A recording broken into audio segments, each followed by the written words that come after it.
ఏ జాతీయ విద్యా విధానం ప్రకారం ఉపాధ్యాయ శిక్షణ విద్యా ప్రణాళికల్లో వచ్చిన మార్పు ఆధారంగా విషయాంశ బోధనా పద్ధతులు అనే ఆలోచనను ప్రవేశపెట్టడం జరిగినది. సో అంటే మనకి 1986 జాతీయ విద్యా విధానం. హాయ్ హలో ఫ్రెండ్స్, తెలంగాణ మిత్రులకు స్వాగతం. సో ఈ వీడియో ఓన్లీ తెలంగాణ మిత్రుల కోసం మాత్రమే. సో ఇక్కడ ఏంటంటే మనం TSDSE 2024కి సంబంధించి school assistant mathematics methodology, so already మనము APTSకి కంబైన్డ్గా ఉన్న టాపిక్స్కి సంబంధించి సో ఫుల్గా మనకి ప్రాక్టీస్ చేసిన 500+ ఇంపార్టెంట్ బిట్స్ అనే సిరీస్ని కండక్ట్ చేసుకోవడం జరిగింది. సో అవి కాకుండా తెలంగాణ వాళ్ళకి కొన్ని టాపిక్స్ అనేవి ఎక్స్ట్రా ఉండడం జరిగింది. సో ఎక్స్ట్రా ఉన్న టాపిక్స్ని మీకు లాస్ట్లో డిస్కస్ చేస్తాను అని చెప్పేసి ఒక వీడియోలో చెప్పడం జరిగింది. సో ఇప్పటి నుంచి మనము Telangana DSE school assistant mathematics మెథడాలజీకి సంబంధించి సో ప్రాక్టీస్ బిట్స్ అనేవి చూద్దాము. సో మీకు ఈ రోజు సెషన్లో మనకి విషయాంశ బోధనా పద్ధతి CCMకి సంబంధించి సో 25 బిట్స్ అనేవి చూద్దాము. సో ఎవరైనా మన ఛానల్ని విజిట్ చేయడం ఇదే మొదటిసారి అయితే మన ఛానల్ని తప్పనిసరిగా సబ్స్క్రైబ్ చేయండి. ఇంకా ఎవరైనా ప్రీవియస్ మెథడాలజీ వీడియోస్ని విజిట్ చేయకపోతే వాటిని కూడా విజిట్ చేయండి. లింక్స్ అనేవి నేను డిస్క్రిప్షన్లో అదేవిధంగా కామెంట్ బాక్స్లో ఇవ్వడం జరుగుతుంది. అదేవిధంగా మీకు ఈ వీడియో నచ్చినట్టయితే తప్పనిసరిగా లైక్ చేయండి. మీరు ఇచ్చే చిన్న లైక్ నాకు ఒక మోటివేషన్, ఇంకా మీకోసం నెంబర్ ఆఫ్ వీడియోస్ అనేవి చేయడానికి సో హెల్ప్ఫుల్ గా ఉంటుంది. ఒక వీడియోలోకి అయితే వెళ్దాం. వీడియోని ఎక్కడ స్కిప్ చేయకుండా చాలా కేర్ఫుల్ గా అయితే చూసేయండి. టాపిక్ విషయాంశ బోధనా పద్ధతులు. ఓకేనా, మన ఫస్ట్ బిట్ 1971వ సంవత్సరంలో NCTE ప్రచురించిన ఏ పుస్తకంలో విషయాంశ బోధనా పద్ధతుల భావనను గురించి చెప్పడం జరిగింది? మనకి 1978వ సంవత్సరంలో NCTE ప్రచురించిన టీచర్ ఎడ్యుకేషనల్ కరికులం ఏ ఫ్రేమ్వర్క్ అనే పుస్తకంలో విషయాంశ బోధనా పద్ధతుల భావనను గురించి చెప్పడం జరిగినది. ఓకేనా, నెక్స్ట్ బిట్. ఏ జాతీయ విద్యా విధానం ప్రకారము ఉపాధ్యాయ శిక్షణ విద్యా ప్రణాళికల్లో వచ్చిన మార్పు ఆధారంగా విషయాంశ బోధనా పద్ధతులు అనే ఆలోచనను ప్రవేశపెట్టడం జరిగినది? అంటే జాతీయ విద్యా విధానం 1986 ప్రకారము ఉపాధ్యాయ శిక్షణ విద్యా ప్రణాళికల్లో వచ్చిన మార్పు ఆధారంగా విషయాంశ బోధనా పద్ధతులు అనే ఆలోచనను ప్రవేశపెట్టడం జరిగినది. Next bit. CCM అనగా అంటే విషయాంశ బోధనా పద్ధతుల్ని సింపుల్ గా CCM అంటాం. CCM అంటే కంటెంట్ కమ్ మెథడాలజీ. ఓకేనా, CCM అంటే ఏంటి? Content cum methodology. Next bit. ఎవరి మార్గదర్శకత్వం ప్రకారం ప్రతి విశ్వవిద్యాలయంలో CCM ను సైద్ధాంతికంగా అంటే థియరియాటికల్ గా అదేవిధంగా ఆచరణాత్మకంగా ప్రాక్టికల్ గా ప్రారంభించడం జరిగినది? అంటే సో మనకి NCTE national council for teacher education వారి మార్గదర్శకత్వం ప్రకారము ప్రతి విశ్వవిద్యాలయంలో కాన్సెప్ట్ కమ్ మెథడాలజీను సైద్ధాంతికంగా అంటే థియరియాటికల్ గా అదేవిధంగా ఆచరణాత్మకంగా అంటే ప్రాక్టికల్ గా ప్రారంభించడం జరిగినది. Okay, next bit.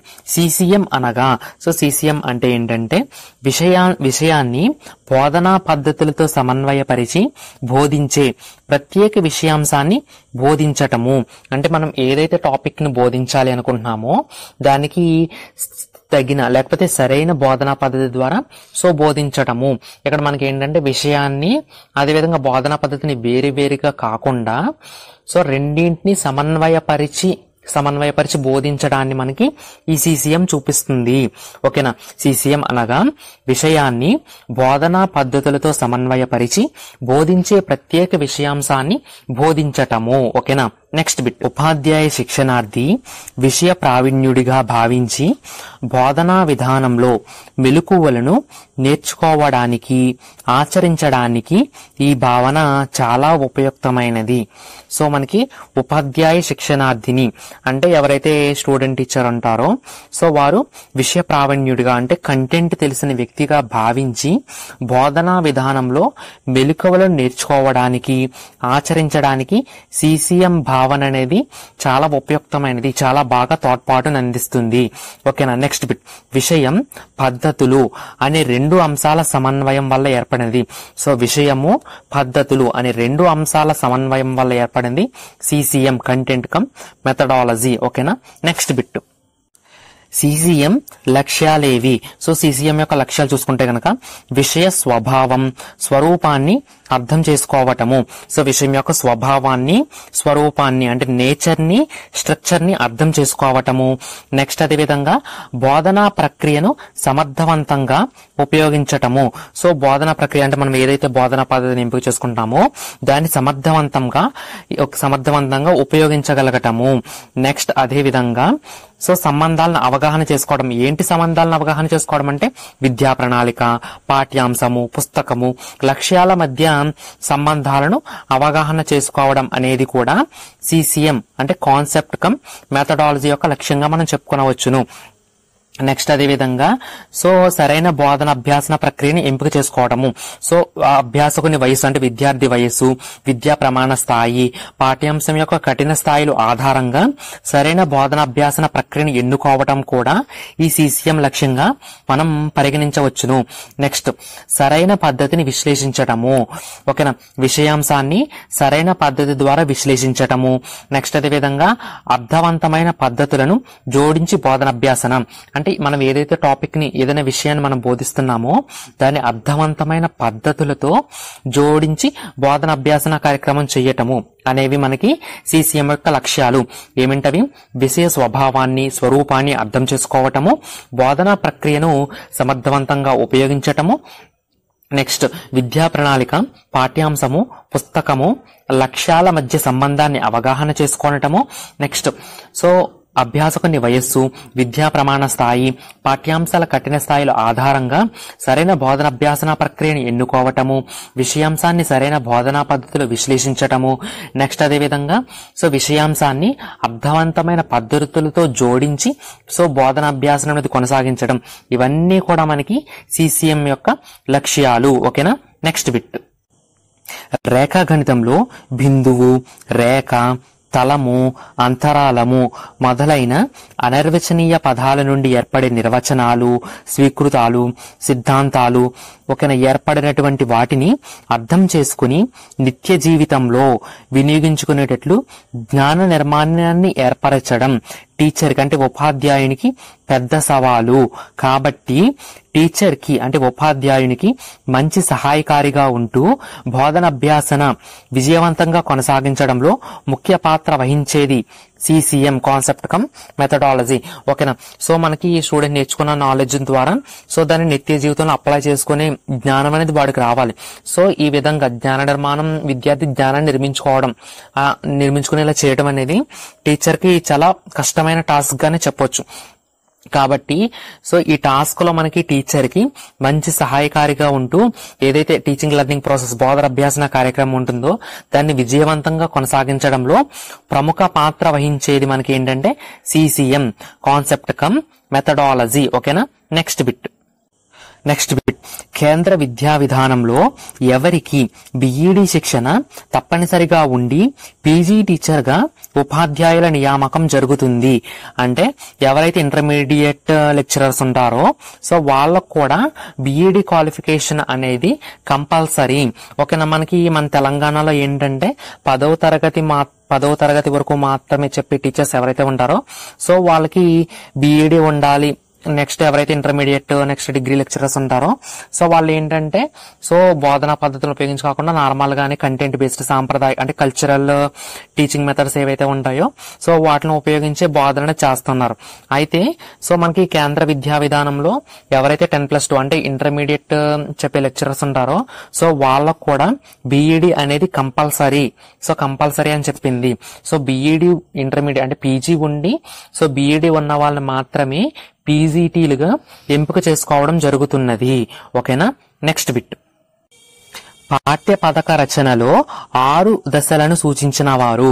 సో మనకి ఈ పాఠ్య పథక రచనలో 6 దశలను సూచించింది మనకి ఎవరంటే హెర్బర్ట్. ఓకేనా. నెక్స్ట్ బిట్, హెర్బర్ట్ సోపానాల క్రమము మనకి చాలా చాలా ఇంపార్టెంట్.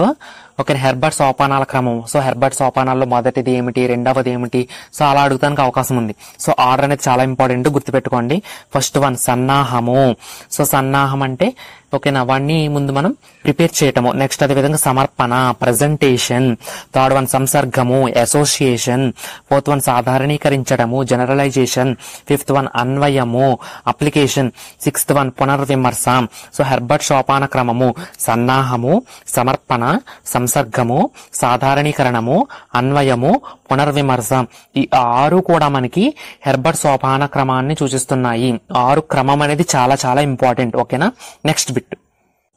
హెర్బర్ట్ సూచించిన 6 సోపానాలను క్రోడీకరించి గణిత శాస్త్ర పాఠ్య బోధనకు ఎన్ని సోపానాలను తీసుకోవడం జరిగింది?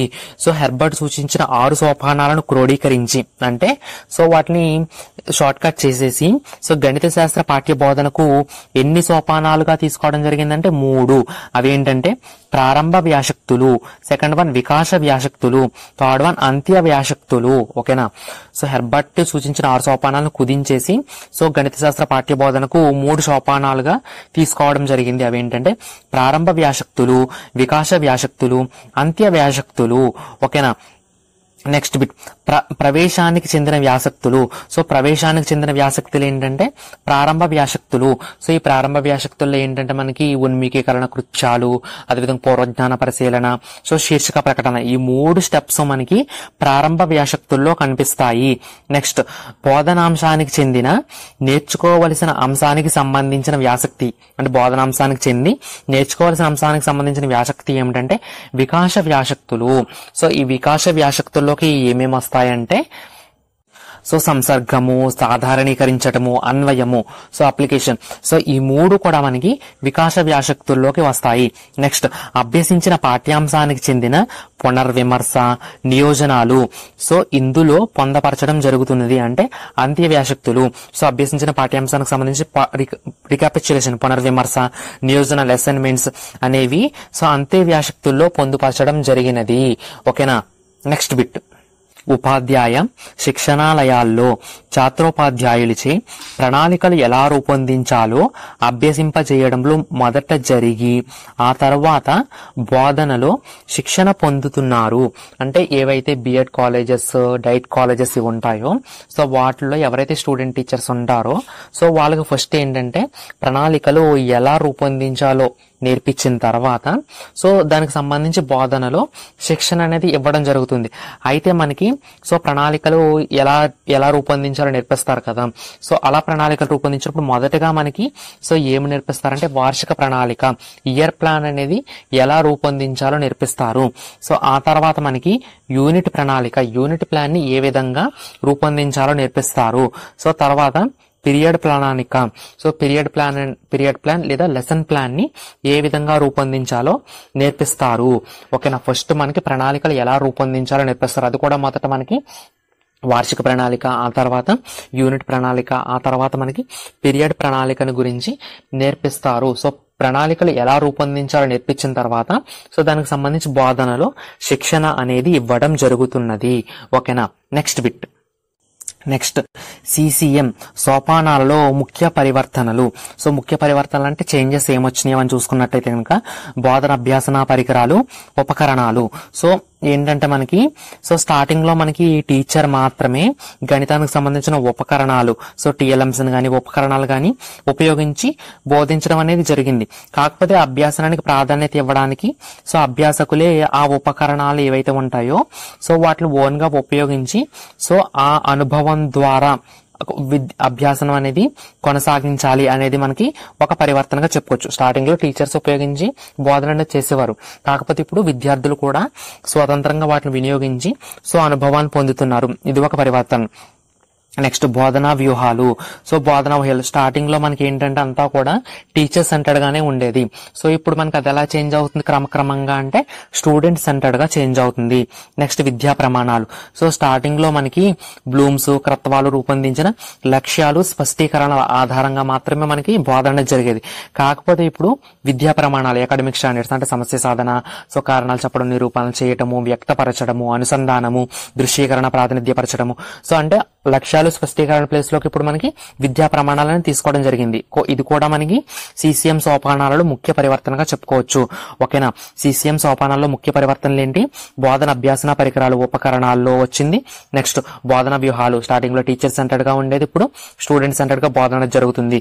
విద్యా ప్రమాణాలు అంటే అప్పట్లో మనకి ఆబ్జెక్టివ్స్ లక్ష్యాలు స్పష్టీకరణ ఆధారంగా సో బోధన జరిగితే ఇప్పుడు మనకి విద్యా ప్రమాణాల ఆధారంగా బోధన జరుగుతుంది. సో ఇవి మనకి CCM సోపానాల్లో గల ముఖ్య పరివర్తనలు. Okay, next bit NCTM. So NCTM full form ఏంటంటే National Council of Teachers of Mathematics. Okay, NCTM full form ఏంటి? National Council of Teachers of Mathematics. ఓకేనా, next bit PSSM. So PSSM full form ఏంటంటే Principles and standards for school Mathematics. So ఓకేనా, so Principles and standards for school Mathematics ఇది ఒక గ్రంథం అండి. So చూడండి, మనకి NCTM వాళ్ళు సో ఏం చేశారంటే స్టూడెంట్స్ కి సంబంధించి సో థియరిటికల్ నాలెడ్జ్ కి ప్రాక్టికల్ నాలెడ్జ్ కి మధ్యన సో డిఫరెన్స్ అనేది ఏర్పడుతుంది. సో ఈ డిఫరెన్స్ ని తగ్గించడం కోసము సో అనేక చర్చలు, కాన్ఫరెన్స్లు, పరిశోధనలు సో గణితానికి సంబంధించి కొనసాగించి 2000లో మనకి principles and standards for school mathematics అనే గ్రంథాన్ని ఆవిష్కరించి సో అందులో మనకి 6 రకాల సూత్రాలు సో 10 రకాల ప్రమాణాలను సూచించడం జరిగింది. సో ఈ 6 రకాల సూత్రాలు, ఈ 10 రకాల ప్రమాణాలు అని చూసారా. సో ఈ 10 రకాల ప్రమాణాల్లో 5 ఏంటంటే ప్రక్రియాపరమైనవి, 5 సో కంటెంట్ బేస్డ్ ఏదైతే మనకి కంటెంట్ ఉంటుందో సో ఆ కంటెంట్ బేస్డ్ 5 అంటే కంటెంట్ బేస్డ్ అంటే విషయాంశానికి సంబంధించి 5, నెక్స్ట్ అదే విధంగా ప్రక్రియకు సంబంధించిన 5. సో ఈ ప్రక్రియకు సంబంధించినవి అంటే ప్రాసెస్ కు సంబంధించిన 5 స్టాండర్డ్స్ ఏవైతే ఉన్నాయో వాటిని మనము ప్రెజెంట్ స్కూల్స్ లో అకాడమిక్ స్టాండర్డ్స్ గా చెప్పుకుంటున్నాము. ఓకేనా, నెక్స్ట్ సో PSSM లో సూచించిన 6 సూత్రాలు ఏవి? సో PSSM లో సూచించిన 6 సూత్రాలు ఏమంటే ఫస్ట్ వన్ సమానత్వము. ఓకేనా, ఈక్విటీ. నెక్స్ట్ సెకండ్ వన్ విద్యా ప్రణాళిక, కరిక్యులం. నెక్స్ట్ థర్డ్ వన్ బోధన. ఫోర్త్ వన్ అభ్యాసనము అంటే లెర్నింగ్. ఫిఫ్త్ వన్ మదింపు, అసెస్మెంట్. సిక్స్త్ వన్ సాంకేతికత, టెక్నాలజీ. PSSM లో సూచించిన 6 సూత్రాలు సమానత్వం. ఓకేనా, సమానత్వం వేరే, సమత్వం వేరే, ఈక్విటీ వేరే, ఈక్వాలిటీ వేరే. ఓకేనా, టర్మ్స్ చాలా జాగ్రత్తగా ఐడెంటిఫై చేయాలి. నెక్స్ట్ విద్యా ప్రణాళిక, ఓకేనా, కరికులం, బోధన, అభ్యాసనము, మదింపు, సాంకేతికత. ఇవి 6 కూడా మనకి PSSM అనే గ్రంథంలో సూచించబడిన 6 సూత్రాలు. నెక్స్ట్ 10 గణిత విద్యా ప్రమాణాల్లో విషయాంశ ప్రమాణాలెన్ని? సో ఆల్రెడీ చెప్పుకున్నాము. సో మనకి NCTM వాళ్ళు 10 రకాల ప్రమాణాలు, 6 రకాల సూత్రాలు సూచించారని చెప్పుకున్నాం. సో ఈ 10 రకాల ప్రమాణాల్లో సో 5 విషయాంశానికి సంబంధించినవి, 5 ప్రక్రియకు సంబంధించినవి చెప్పుకున్నాం.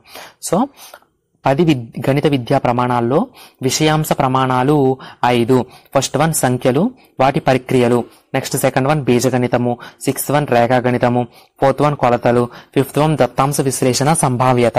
సో ఈ 5 కూడా విషయాంశానికి సంబంధించిన ప్రమాణాలు. ఓకేనా, నెక్స్ట్ బిట్ ప్రక్రియా ప్రమాణాలు ఎన్ని? సో ప్రక్రియా ప్రమాణాలు 5. అవి ఏంటంటే సమస్య సాధన, కారణాలు చెప్పడము, నిరూపణలు చేయటము, వ్యక్తపరచడము, అనుసంధానము, ప్రాతినిధ్యపరచడము. ఆల్రెడీ వీటికి సంబంధించి ప్రాక్టీస్ బిట్స్ అనేవి నేను చేయడం జరిగింది. సో ఆ వీడియోని చూసినట్టయితే సో అకాడమిక్ స్టాండర్డ్స్ మీద క్వశ్చన్స్ అనేవి ఏ విధంగా అడుగుతారు అని చెప్పేసి మీకు ఒక ఐడియా అనేది రావటం జరుగుతుంది. ఓకేనా, నెక్స్ట్ బిట్ గణిత CCM లో పరివర్తనకు లోనైన ముఖ్యమైన అంశాలు. సో గణిత CCM లో పరివర్తనకు లోనైన ముఖ్యమైన అంశాలు 3. స్టార్టింగ్ లో మనకి ఏంటంటే బ్లూమ్స్ క్రత్వాలు రూపొందించిన గణిత బోధనా లక్ష్యాలు స్పష్టీకరణ స్థానంలో NCTM రూపొందించిన 5 గణిత ప్రక్రియా ప్రమాణాలు. సో 5 విషయాంశ ప్రమాణాలు జోడించి సో గణిత విద్యా ప్రమాణాలను తీసుకున్నాం, అంటే అకాడమిక్ స్టాండర్డ్స్ ని తీసుకున్నాం. సో అందులో కూడా 5వ ప్రమాణం మనకి ప్రాతినిధ్యపరచడంతో పాటు దృశ్యీకరణను చేర్చడం జరిగింది. ఓకేనా, సో మనకి NCTM వాళ్ళు ఓల్ని ప్రాతినిధ్యపరచడం అనే ఇచ్చారు.